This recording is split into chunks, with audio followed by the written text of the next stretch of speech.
అందరికీ నమస్తే.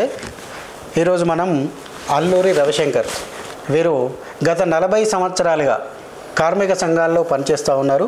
భారతీయ మజ్దూర్ సంఘ్లో వివిధ మజ్దూర్ సంఘ్ కింద వివిధ యూనిట్లలో వీరు పనిచేస్తూ తన ప్రస్థానాన్ని కార్మికుల కోసమే పూర్తి స్థాయిగా పనిచేస్తూ సేవలు అందిస్తున్నారు. ఈరోజు మనం వారి పరిచయం చేసుకుందాం. నమస్తే అండి. నమస్తే. దయచేసి మా జనగొంతు బంధువుల కోసం భారతీయ మజ్దూర్ సంఘ్లో మీరు ఎంతకాలం ఎప్పటి నుంచి పనిచేస్తున్నారు, పనిచేయడానికి కారణం ఏంది, మీరు పూర్వం మీ స్వయం సేవక్ అని విన్నాను నేను, దానికి ఒక ప్రస్థానం ఏంది, మీ యొక్క పరిచయం చేసుకోండి మీరు. నేను బాల్యం నుంచి స్వయం సేవకుని.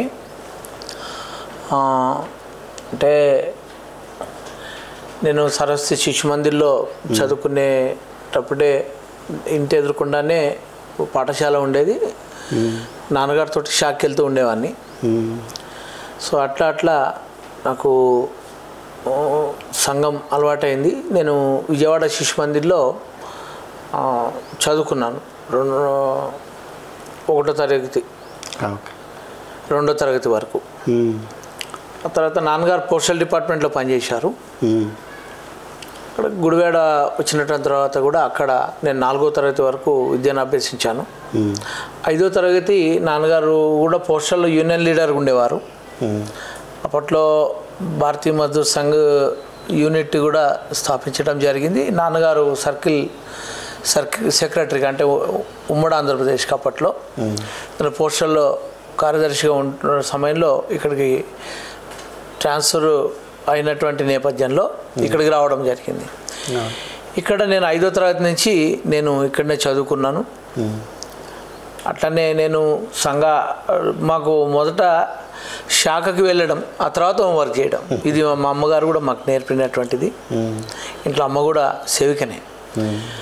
అయితే ఏంటంటే ఇక్కడ దీనికి సంబంధించినంత వరకు శాఖ ఇచ్చినటువంటి సంస్కారం, అమ్మ నాన్న ఇచ్చినటువంటి సంస్కారంతో నేను ఈరోజు భారతీయ మజ్దూర్ సంఘ్లో కూడా నేను పనిచేయగలుగుతున్నాను, చేస్తున్నాను.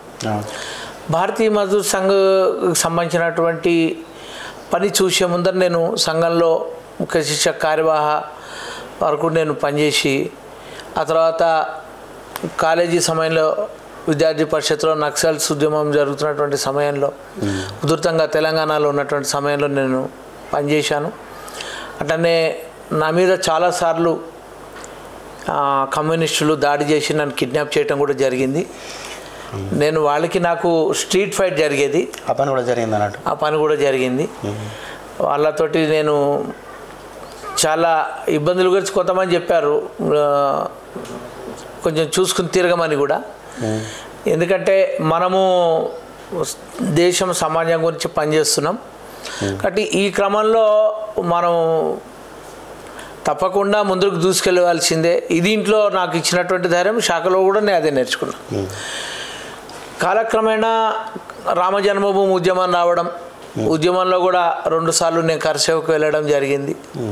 సంఘంలో కూడా పూర్తి స్థాయి శిక్షణ నేను తీసుకున్నాను. నాగపూర్లో 3వ వర్ష శిక్షణ కూడా నాకు 1996లో శిక్షణ అయింది. నేను భారతీయ మజ్దూర్ సంఘ్లో 1993లోకి వచ్చాను.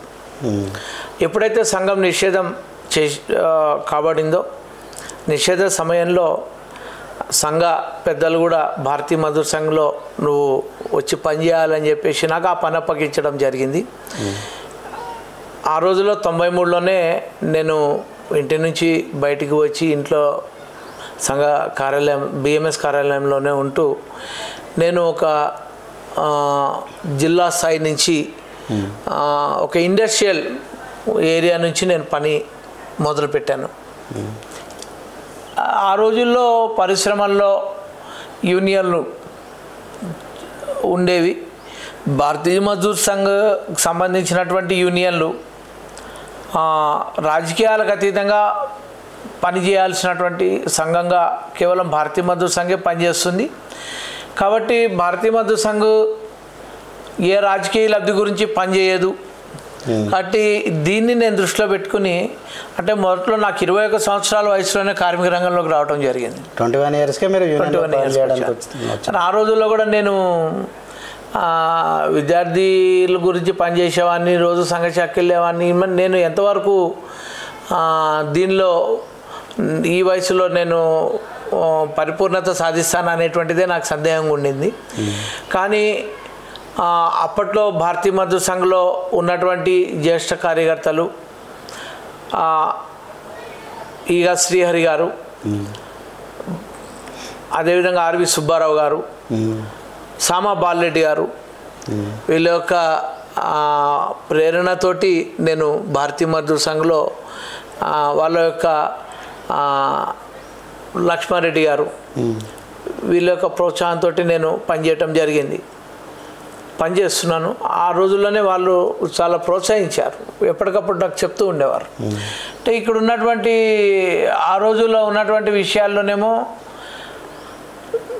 కార్మిక సంఘాలన్నీ కూడా కాలం చెల్లినటువంటి కార్మిక చట్టాలను మార్చాలి, బూజు పట్టినటువంటి కార్మిక చట్టాలను మార్చాలి, కమ్యూనిస్టులతో సహా అందరూ కూడా ఆ విధంగానే భారతీయ మజ్దూర్ సంఘం కూడా ఆ విధంగానే కొట్లాడుతూ ఉండేది. ఎందుకంటే మారుతున్నటువంటి కాలానికి అనుగుణంగా మనము మన యొక్క చట్టాలని మార్చుకోవాలి, కార్మికులకు సౌలభ్యం కల్పించాలనేటువంటి దిశలో భారతీయ మజ్దూర్ సంఘం పనిచేస్తుంది. కాబట్టి నేను భారతీయ మజ్దూర్ సంఘంలో నేను పనిచేయడమే నా ప్రస్థానమే.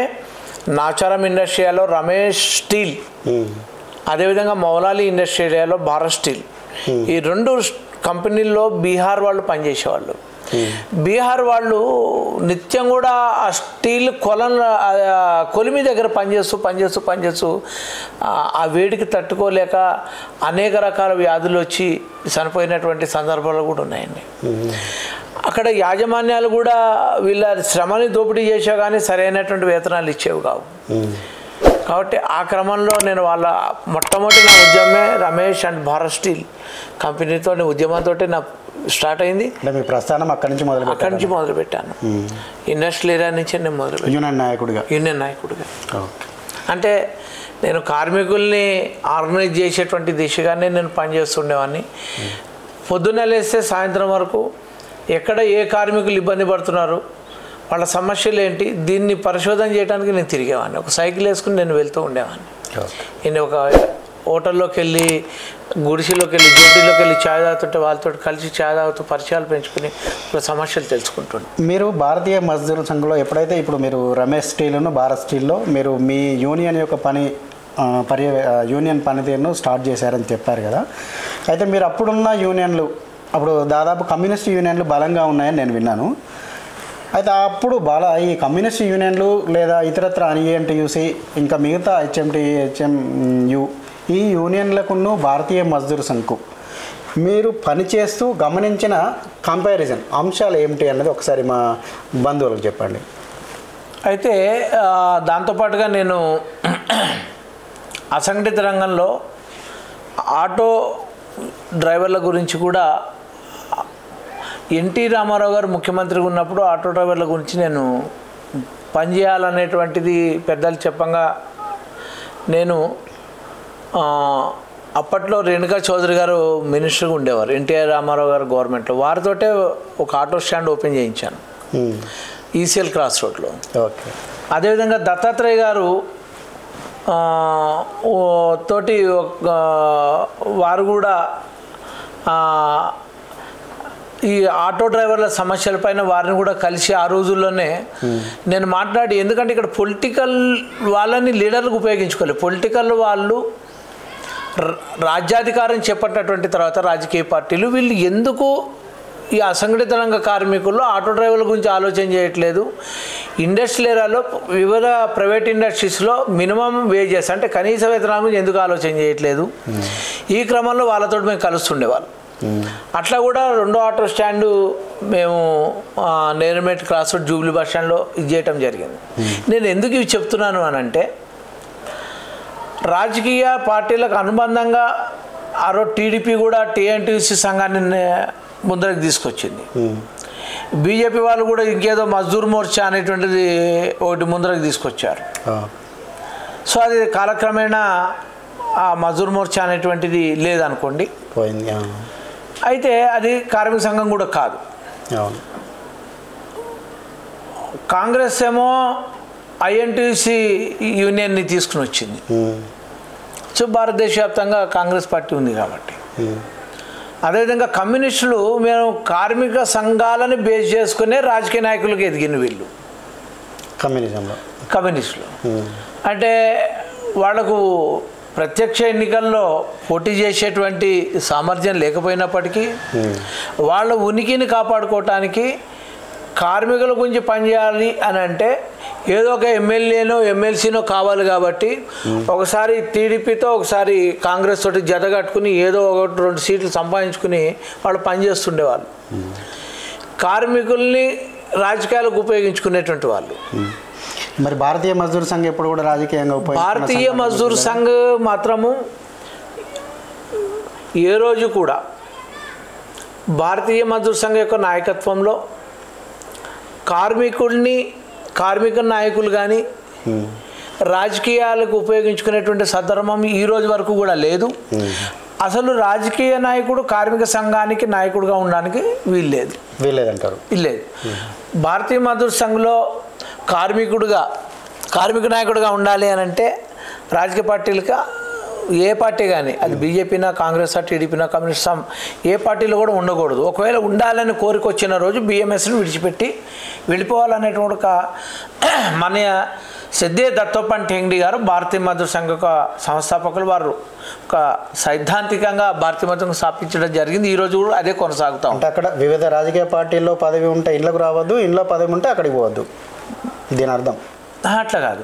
అంటే భారతీయ మజ్దూర్ సంఘ్ అనేటువంటిది రాజకీయాలకు అనుబంధం లేకుండా నడపాలి. రాజకీయ నాయకులు కార్మిక నాయకులుగా చలామణి కాకూడదు, కార్మిక నాయకులు కూడా రాజకీయ నాయకులుగా ఉండకూడదు. అదే నేను అనేది ఇది అన్నమాట. అయితే ఈ సందర్భంలో వీళ్ళందరూ కూడా ఎన్నికలు వచ్చే వరకు ఈ కార్మిక నాయకులందరూ కూడా పి జనార్దన్ రెడ్డి గారు ఉండేవారు. వారు కార్మిక నాయకులే, excellent trade union leader in our Telangana. ఆలయ నరేంద్ర గారు వీళ్ళందరూ కూడా ఏంటంటే మంచి ట్రేడ్ యూనియన్ లీడర్. బంగారు లక్ష్మణ్ గారు వీళ్ళందరూ కార్మిక సంఘాన్ని బేస్ చేసుకుని రాజకీయ నాయకులుగా నాయన నరసింహారెడ్డి గారు ఈ విధంగా వాళ్ళు వెళ్ళారు. కానీ బిఎంఎస్లో అది యాక్సెప్ట్ చెయ్యం మేము. కాబట్టి ఆ దశలో కేవలం ప్యూర్ అంటే కార్మికుల డబ్బులతోటే కార్మిక సంఘాన్ని నడపాలి, కార్మికుల గురించే కార్మిక సంఘాన్ని నడపాలి, అదేవిధంగా కార్మిక నాయకులుగా ఉండాలి అనేటువంటి ఒక సైద్ధాంతికమైనటువంటి ఆలోచనతోటి బిఎంఎస్ వెళ్తుంది. కాబట్టి ఏ రోజు కూడా రాజకీయ పరంగా ఉద్యమాలు చేయలేదు. కాబట్టి బిఎంఎస్ ఏ పార్టీ వచ్చినా కూడా బిఎంఎస్కి మన ప్రభుత్వం ఏ ప్రభుత్వము అని అంటే కార్మికులకు మేలు చేసే ప్రభుత్వం మన ప్రభుత్వం. ఈ విధంగానే మేము కార్మికులకు చెప్పుకుంటూ వెళ్తున్నాం కూడా. అయితే జాతీయ స్థాయిలో మేము మా సైద్ధాంతికంగా మొదట దేశం, తర్వాత కర్మాగారం, తర్వాత నేను అనేటువంటిది మేము చెప్తుంటాం. కాబట్టి దేశాభివృద్ధికి కర్మాగారం అభివృద్ధి చెందాలి, కర్మాగారం అభివృద్ధి చెందాలంటే కార్మికుడు అభివృద్ధి చెందాలి. కాబట్టి కార్మికుడు శ్రేయస్సుని యాజమాన్యం చూడాలి, అదే అసంఘటిత కార్మికుల శ్రేయస్సుని ప్రభుత్వాలు చూడాలి. ఎప్పుడైతే కార్మికుడు సంతృప్తిగా ఉంటాడో, ఇబ్బంది లేకుండా ఆర్థికంగా, మానసికంగా, శారీరకంగా, ఆరోగ్యపరంగా ఎప్పుడైతే కార్మికుడు ప్రశాంతంగా ఉంటాడో, సంతోషంగా ఉంటాడో, ఆ రోజు ఈ యొక్క దేశాభివృద్ధిలో కార్మికుడు యొక్క భాగస్వామ్యం పెరుగుతుంది. పరిశ్రమలో వెళ్ళి ఉత్పత్తిని పెంచగలుగుతాడు, నిష్టగా పనిచేయగలుగుతాడు అనేటువంటిది అది బేస్ చేసుకుని మేము కార్మికుల్ని దేశం గురించి పనిచేయండి అంటే. అంతే ఇతర కార్మిక సంఘాలన్నీ కూడా ప్రపంచ కార్మికులారా ఏకం కండి అంటే. విచిత్రం ఏంటంటే మనము అన్ని మేడే రోజు అన్ని కార్మిక సంఘాలు కూడా మేడే చేస్తాయి, ప్రపంచ కార్మికులారా ఏకం కండి అంటే. కానీ కార్మికులు వివిధ సంఘాలన్నీ కూడా ఒకళ్ళు ఒక చోటు నుంచి ఇంకో చోటుకి ఇంకో చోటుకి ర్యాలీ తీస్తారు విడివిడిగా, కానీ అందరూ కలిసి చేయరు. కానీ వీళ్ళు ఇచ్చే నినాదం మాత్రం ప్రపంచ కార్మికులారా ఏకంగా అంటారు, కానీ వీరు ఏకం గారు ఒక పట్టణంలోనే ఏకం గారు, మేడే రోజే ఏకం గారు. సేటు, ఏఐటీసీ, ఐఎఫ్టీయూ, ఐఎన్టీసీ ఎవరు కూడా కలిసి పనిచేయరు. భారతీయ మజ్దూర్ సంఘ్ మాత్రం భారతీయ మజ్దూర్ సంఘ్ యొక్క విషయం ఏంటంటే, దేశభక్తి కార్మికులారా ఏకం కండి, ప్రపంచాన్ని ఏకం చేయండి. మన వేదాల్లో చెప్తాం కృణ్వంతో విశ్వమారి, విశ్వమంతా కూడా ఒకటి చేయాలనేటువంటి సంకల్పన భావన ఏదైతే మనకు మన ధర్మం చెప్పిందో, మన సంస్కృతి చెప్పిందో, ఆ దశలో దేశభక్త కార్మికులారా ఏకం కండి, ప్రపంచాన్ని ఏకం చేయండి. మీరు వెళ్ళి మిగతా వాళ్ళని కూడా ఏకం చేయండి. మనం ఏకంగా అవుతాం. దేశంలో ఉండే కార్మికుడు దేశభక్తియుత కార్మికుడు కావాలి, దేశం గురించి పనిచేయాలి. దాంతోపాటు ప్రపంచంలో ఉన్న కార్మికులందరినీ కూడా వాళ్ళ కలుపుకుని వెళ్ళాలి, వాళ్ళని ఏకం చేయాలనేటువంటిది. సో ఆ దిశగానే భారతీయ మజ్దూర్ సంఘ్ పనిచేస్తూ ఉంది. దీన్ని బేస్ చేసుకుని మేడే జరపదు, బిఎంఎస్ జరపదు. ఎందుకంటే భారతీయ కార్మిక దినంగా, జాతీయ కార్మిక దినంగా విశ్వకర్మ జయంతిని జరపాలని చెప్పి మేము జరుపుతుంటాం. ఈ ప్రభుత్వాన్ని కూడా, కేంద్ర ప్రభుత్వాన్ని గత దశాబ్ద కాలంగా అంతకుముందు నాటి కాంగ్రెస్ ప్రభుత్వంలో కూడా మనం అడుగుతూ ఉన్నాం. విశ్వకర్మ ఎవరైతే ఉన్నారో సృష్టిలోనే ఆది కార్మికుడు. కాబట్టి ఆది కార్మికుడు ఎవరైతే ఉన్నారో ఆది కార్మికుడు యొక్క పుట్టినరోజు 17 సెప్టెంబర్ 17 సృష్టిలోనే ఆది కార్మికుడు. ఈరోజు ఇంద్రభవనాన్ని సృష్టించండి, రామసేతుని నిర్మాణం చేసింది, లేకపోతే అసలు మొట్టమొదట రైట్ సోదర్స్ ఏరోప్లేన్ కనిపెట్టారంట. కానీ భారతీయ సంస్కృతిలో అసలు ఈ సృష్టిలోనే గరుడ విమానం అనేటువంటిది అంటాం కదా, మన పురాణాల్లో ఉన్నటువంటిది. దేవతలు గరుడ విమానంలో వెళ్తూ ఉంటే పుష్పక విమానం అంటాం.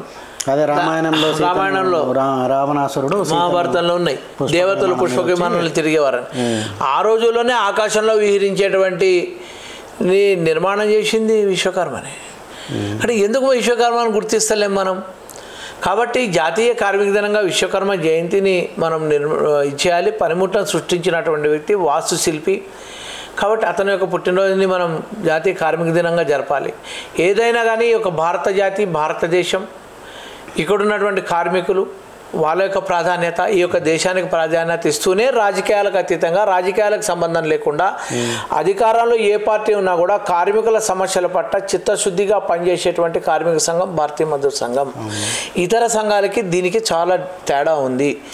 ఏ పార్టీకి అనుబంధం లేకుండా పనిచేస్తుంది, కేవలం కార్మికుల గురించే పనిచేస్తుంది. కార్మికులే కార్మిక నాయకులుగా ఉంటూ ముందరికెళ్తుంది. భారతీయ మజ్దూర్ సంఘం ఏ పార్టీకి అనుకూలంగా వ్యతిరేకం కాదు, అనుకూలము కాదు, అనుబంధము కాదు. ఇండివిజువల్ యూనియన్ స్వతంత్ర కార్మిక సంఘం భారతీయ మజ్దూర్ సంఘం.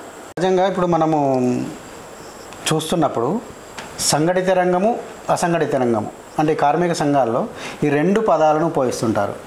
అంటే దానికి సంఘటిత రంగానికి, అసంఘటిత రంగానికి తేడాలు ఏంటిది? సంఘటిత రంగ కార్మికులకి చట్టాలు అమలవుతాయి. వీళ్ళకి కనీస వేతనాల చట్టం, అదేవిధంగా బోనస్ చట్టం, పారిశ్రామిక వివాదాల చట్టం, అదేవిధంగా వాళ్ళకి ఈఎస్ఐ చట్టం, పిఎఫ్ చట్టం, మెటర్నిటీ చట్టం, ఇవన్నీ ఇక రకరకాల కార్మిక చట్టాలన్నీ కూడా వాళ్ళకు అమలవుతాయి.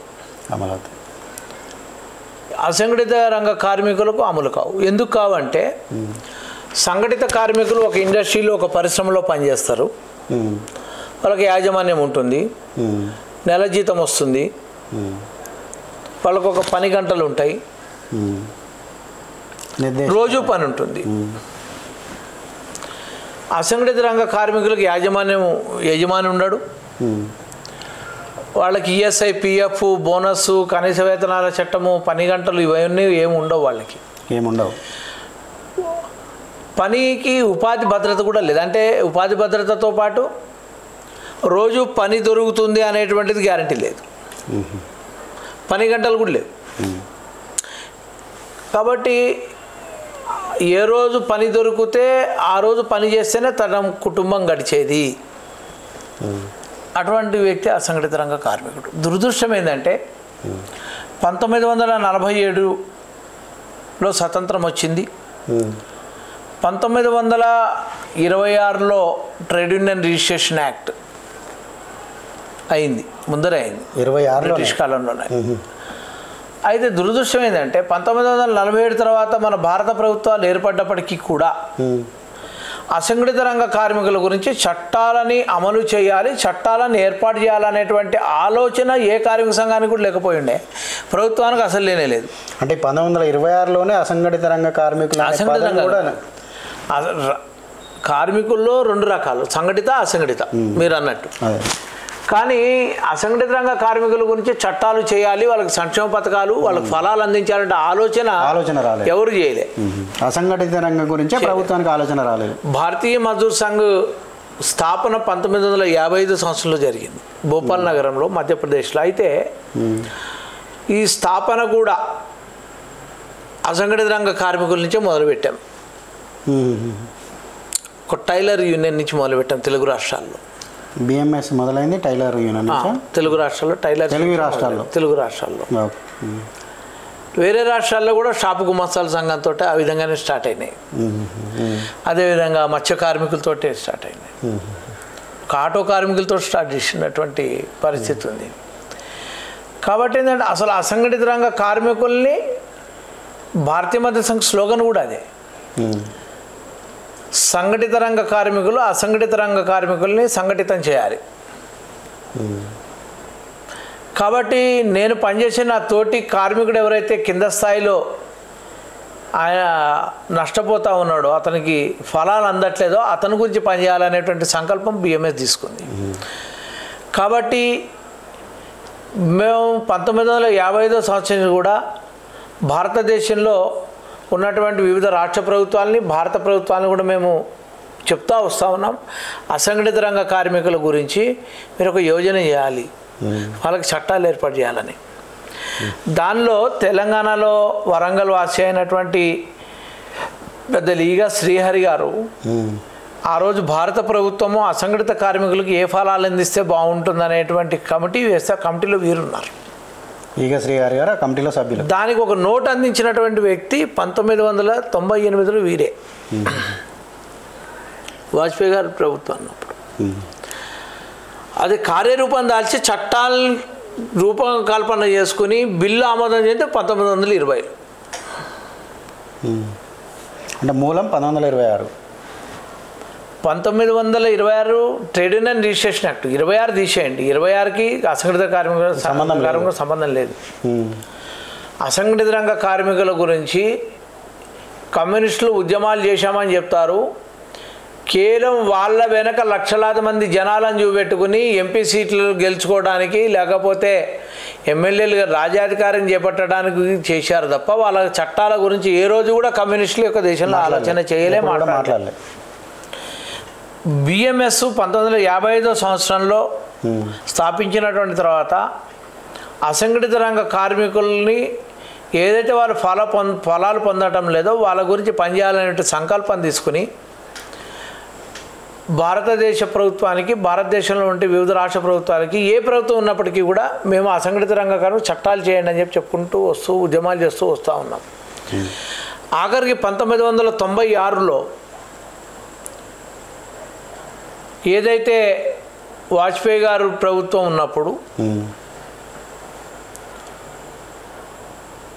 భవన మరియు ఇతర నిర్మాణ కార్మికుల సంక్షేమ చట్టాన్ని ఏర్పాటు చేసిండ్రో ఆ తరహాలో ఈ యొక్క దేశంలో 95% అసంఘటిత రంగ కార్మికులే ఉన్నారు, 5% మాత్రం సంఘటితం. అవును. అంటే ఈ 95% కార్మికులకి ఏ రోజైతే మనము సంక్షేమ ఫలాలు అందిస్తామో, వాళ్ళకి చట్టాలు చేయించగలుగుతామో, ఆ రోజు వాస్తవంగా ఏదన్నా కార్మిక సంఘం పనిచేస్తున్నట్టు లెక్క భారతీయ మజ్దూర్ సంఘ్ దృష్టిలో.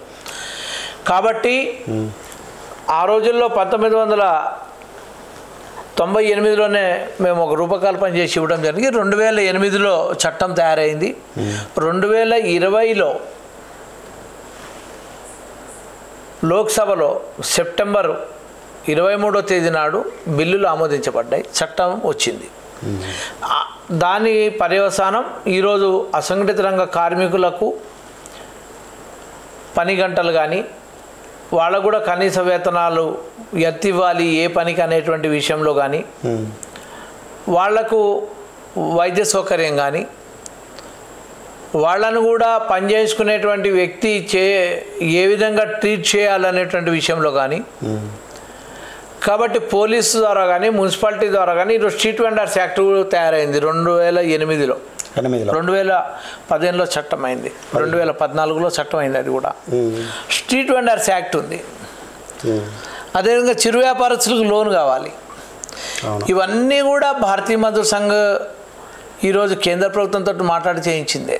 ఇవన్నీ భారతీయ మజ్దూర్ సంఘ్ తీసుకొచ్చిన సంక్షేమ పథకాలు, భవన నిర్మాణ కార్మికుల సంక్షేమ చట్టం కానీ, స్ట్రీట్ వెండర్స్ యాక్ట్ 2015 కానీ, అదేవిధంగా మోటార్ వాహనాల కార్మికుల యొక్క సంక్షేమ చట్టం కానీ, అసంఘటిత కార్మికుల సంక్షేమ చట్టం కానీ, దీనివలన ఈ యొక్క దేశంలో ఉన్నటువంటి అసంఘటిత రంగ కార్మికులందరికీ కూడా రాబోయేటువంటి కాలంలో ఈఎస్ఐ పిఎఫ్ చట్టం అమలు కావాలి. దానికనే అంతకుముందు కాంగ్రెస్ ప్రభుత్వంలో లేవా? కాంగ్రెస్ ప్రభుత్వం ఆలోచన చేసేది కాదు.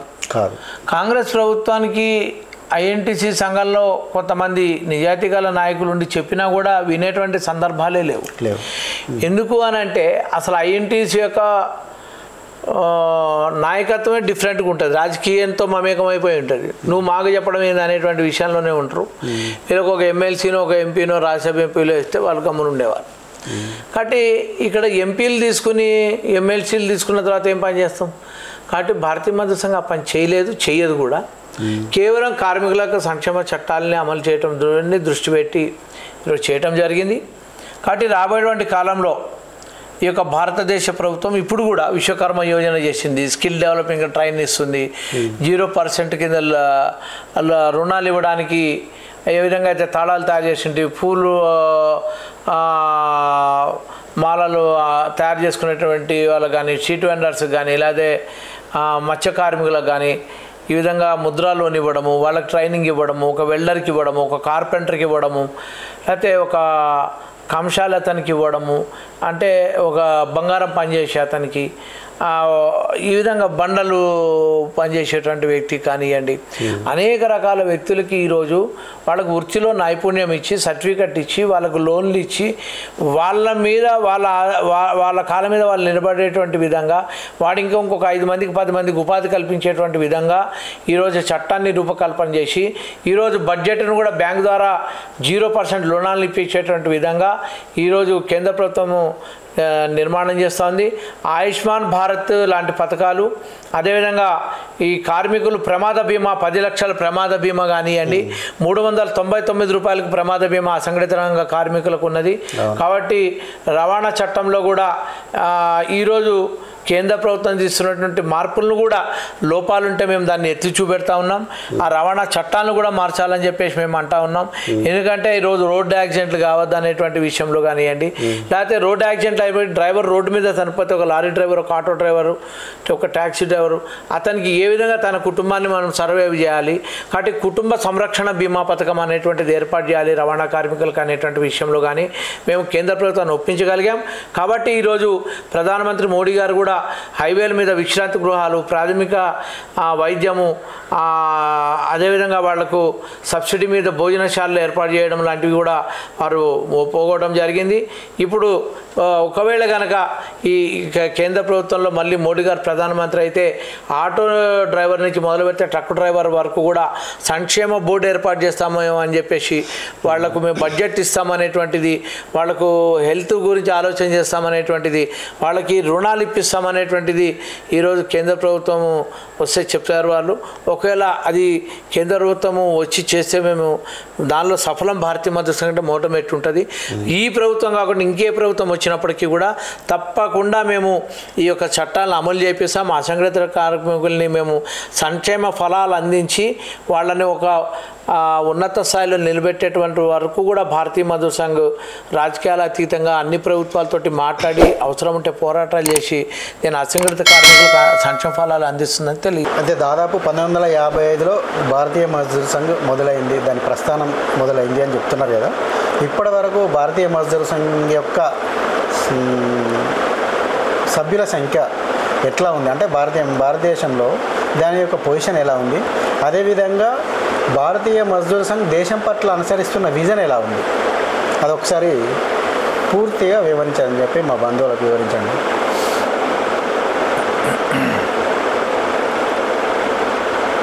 బిఎంఎస్ 1955 సంవత్సరంలో స్థాపించినప్పుడు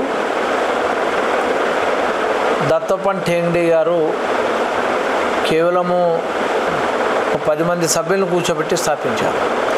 ఆ రోజు విలేకరులు అడిగారు, బిఎంఎస్ ఆఫీస్ ఎక్కడుంది, లేదు, బిఎంఎస్ కమిటీ ఎవరు ఇంకా ప్రకటించలేదు, బిఎంఎస్కి డబ్బులు ఏమున్నాయి, నిధులు లేవు, యూనియన్లు ఏమైనా ఉన్నాయా, లేవు. ఆ స్థాయి నుంచి ప్రస్థానం కొనసాగించి ఈరోజు భారతీయ మజ్దూర్ సంఘ్ 3 కోట్ల మంది సభ్యులతోటి భారతదేశంలో నెంబర్ 1 ట్రేడ్ యూనియన్గా, ఎక్కువ సభ్యత్వం కలిగి ఎక్కువ అనుబంధ సంఘాలు ఉన్నటువంటి సంఘంగా ఈరోజు భారతదేశంలో ఒక అగ్రగామి కార్మిక సంఘంగా ప్రభుత్వంచే గుర్తింపు ఇవ్వబడ్డది. ప్రభుత్వంచేనే నెంబర్ 1. అయితే చాలామంది అనుకోవచ్చు ఈరోజు మోడీ గారు వచ్చారు కాబట్టి భారతీయ మజ్దూర్ సంఘ్ భారతదేశంలో నెంబర్ 1. అసలు మోడీ గారు ప్రభుత్వం వచ్చిన తర్వాత వెరిఫికేషన్ కూడా జరగలేదు. పివి నరసింహారావు గారు ప్రభుత్వం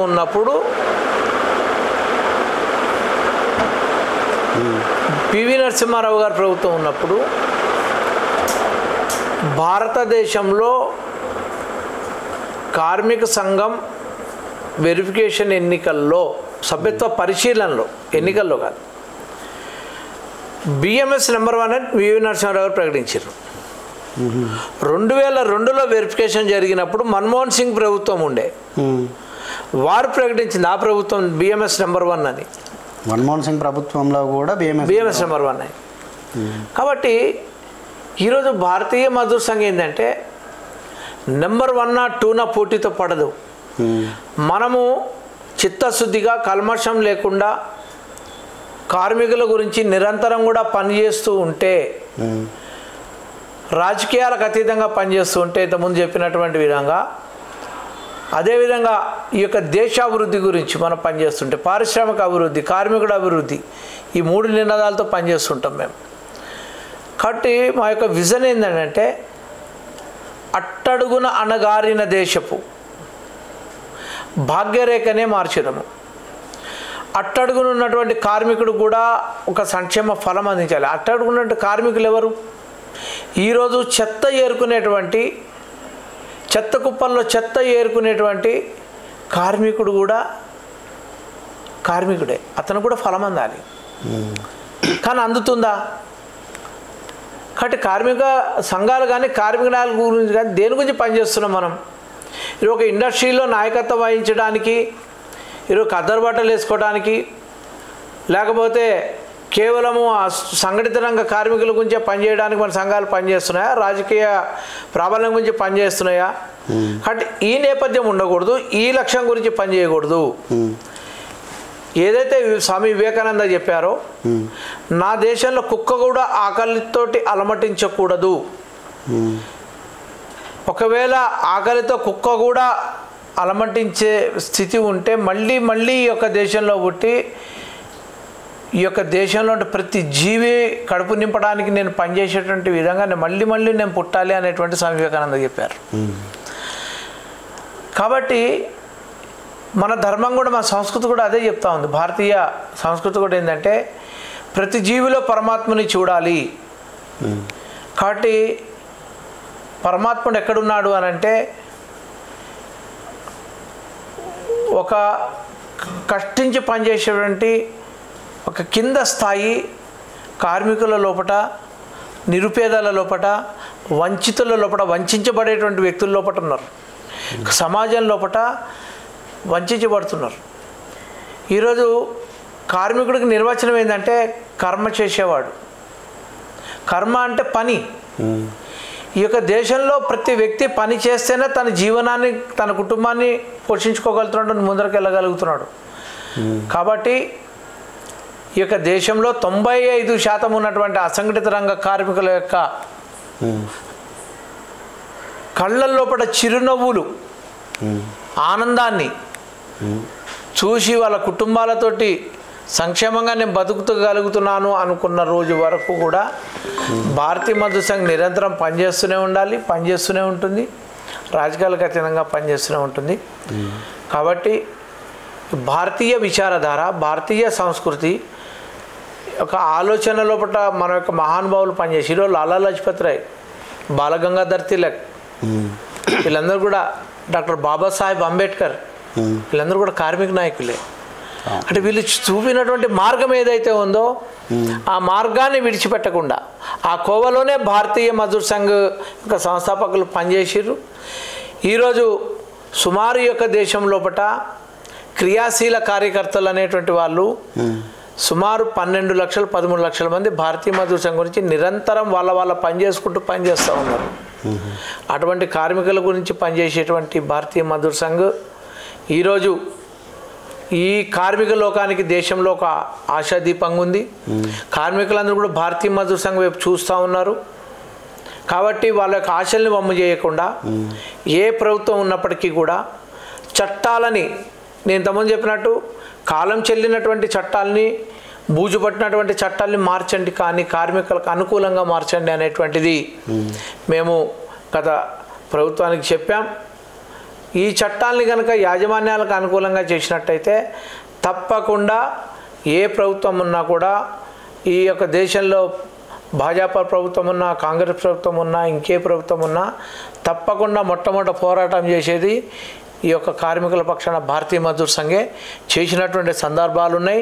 మెడలు వంచి, పాలకుల మెడలు వంచి ఈ యొక్క చట్టాలని అమలు చేయించి చట్టాలని కార్యరూపం దాల్చేటువంటి విధంగా కార్మికులకు అనుగుణంగా అసంఘటిత కార్మిక చట్టాలని పార్లమెంట్లో బిల్లు పాస్ చేసేటువంటి విధంగా భారతీయ మజ్దూర్ సంఘ్ నిరంతర కృషి చేసింది. మహిళా కార్మికుల గురించి పనిచేసింది. దాని పర్యవసానమే ఈరోజు మహిళా బిల్లు కూడా. కానీ బ్యాక్ సైడ్ భారతీయ మజ్దూర్ సంఘ్ పూర్తి స్థాయి లోపల ప్రభుత్వం మీద ఒత్తిడి తెచ్చింది. రాబోయే ఇదే ఒత్తిడి తెస్తుంది. ఈ విధంగానే కార్మికులకు సంక్షేమ ఫలాలను అందించడానికి పనిచేస్తుంది అనేటువంటి ఏదైతే అసంఘటిత రంగ కార్మికుల యొక్క చట్టాన్ని ఈ యొక్క ప్రభుత్వం తయారు చేసిందో బిల్ పాస్ అయింది.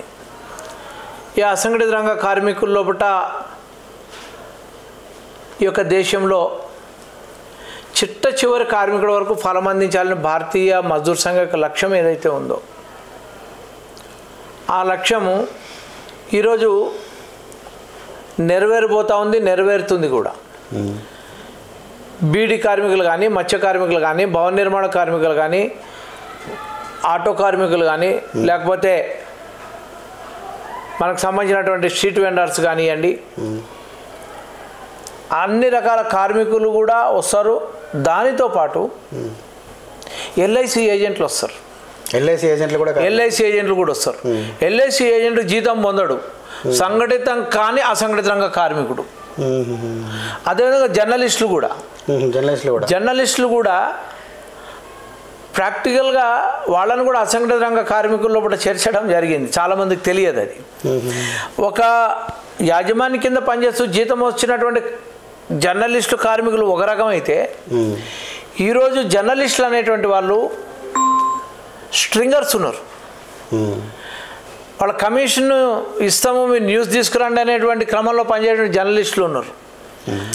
ఇవాళ రేపు సోషల్ మీడియా పెరిగింది, యూట్యూబ్ ఛానల్స్ ఉన్నాయి. ఏదో 2-3 పెద్ద సంస్థలు తప్పితే చిన్న 2-3 పెద్ద సంస్థలు. కానీ అసలు ఈరోజు దేశవ్యాప్తంగా, ప్రపంచవ్యాప్తంగా ఒక న్యూస్ని ఫ్రాక్షన్ ఆఫ్ సెకండ్స్లో పంపించేసేటువంటి ప్రక్రియ ఎవరికైతే ఉందో వాళ్ళందరూ కూడా జర్నలిస్టులే ఈరోజు. ఆ జర్నలిస్టులకు ఈఎస్ఐపిఎఫ్ చట్టము, వాళ్లకు ప్రమాద బీమా, వాళ్లకు సంబంధించినటువంటి పని గంటలు, వాళ్ళకు సంబంధించినటువంటి వాళ్ళ కుటుంబ ఆరోగ్యము, ఇవన్నిటి కూడా చర్చించడం జరిగింది కేంద్ర ప్రభుత్వం. అందుకే Bharatiya Mazdoor Sangh working journalist of India union కూడా ప్రారంభం చేసింది ఢిల్లీ కేంద్రంగా. రాబోయేటువంటి కాలంలో ఈ జర్నలిస్టుల పక్షాన పోరాటం చేయాలి అనేటువంటిది తెలంగాణ ఆంధ్రప్రదేశ్లో అనుకుంటాం, కానీ దేశంలో ఆల్రెడీ మొదలైంది.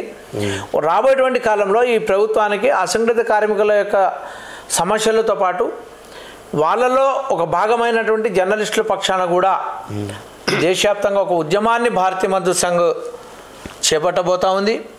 ప్రభుత్వం దృష్టికి తీసుకొచ్చి ప్రతి జర్నలిస్ట్కి కూడా తన బాధ్యతగా ఈరోజు సమాజంలో పనిచేస్తున్నటువంటి జర్నలిస్ట్కి ఒక ధీమా కలగాలి. ఏంటంటే ఎస్, నేను ఇంకొంచెం ఈ యొక్క సమాజం గురించి పనిచేయాలి, నాకు చట్టాలు ఉన్నాయి. ఈరోజు ఏదన్నా ఒక జర్నలిస్టు ఒక అవినీతిని వెలుగుతీద్దామంటే అతని మీద దాడులు జరుగుతూ ఉన్నాయి, అతన్ని హత్యలు చేస్తూ ఉన్నారు, అతన్ని బెదిరిస్తూ ఉన్నారు. అయితే చాలామంది కొంతమంది జర్నలిస్టుని విమర్శించవచ్చు, అయితే పోలీస్ వాళ్ళని కూడా విమర్శించవచ్చు, అన్ని రంగాల్లో కూడా విమర్శలు ఉంటాయి. కానీ అందరూ కూడా కలిసి సంస్కరిస్తేనే యొక్క సమాజం సంస్కరించబడుతుంది. కాబట్టి ఇందాక నేను చెప్పినట్టు కార్మికులు ఎవరైతే ఉన్నారో తను చిత్తశుద్ధిగా ఈ యొక్క సమాజం గురించి ఒక మంచిని ప్రేరేపించేటువంటి విధంగా పని చేయాలి అని అంటే ఫస్ట్ తను సంక్షేమంగా ఉండాలి, తనకి సంక్షేమ చట్టాలు ఉండాలి, తనకి భద్రతా చట్టం ఉండాలి, తన కుటుంబానికి భద్రత, రక్షణ, సంక్షేమం, తనకి రక్షణ, సంక్షేమం ఉండాలి. దీనిలో జర్నలిస్టు కూడా వస్తాడు. కాబట్టి అసంఘటిత రంగ కార్మికుల యొక్క కోవలో ఉన్నటువంటి జర్నలిస్టులను కూడా రాబోయేటువంటి కాలంలో భారతీయ మజ్దూర్ సంఘ్ వాళ్ళ గురించి కూడా ఒక ఉద్యమాన్ని దాదాపు భారతీయ మజ్దూర్ సంఘ్ మరియు కార్మికులు ఈ దేశంలో గల ప్రతి ఒక్క కార్మికుని గురించి, కార్మిక సంఘాల పనితీరు గురించి, అదేవిధంగా ఈ దేశపు కార్మికుల కోసం భారతీయ మజ్దూర్ సంఘ్ పనిచేస్తున్న విధానం పట్ల మాకు పూర్తి అవగాహన కల్పించారని అనుకుంటున్నాం. అదేవిధంగా మీరు చివరిగా కార్మిక సంఘాలకు, కార్మికులకు ఏం సందేశం ఇవ్వదలుచుకున్నారు?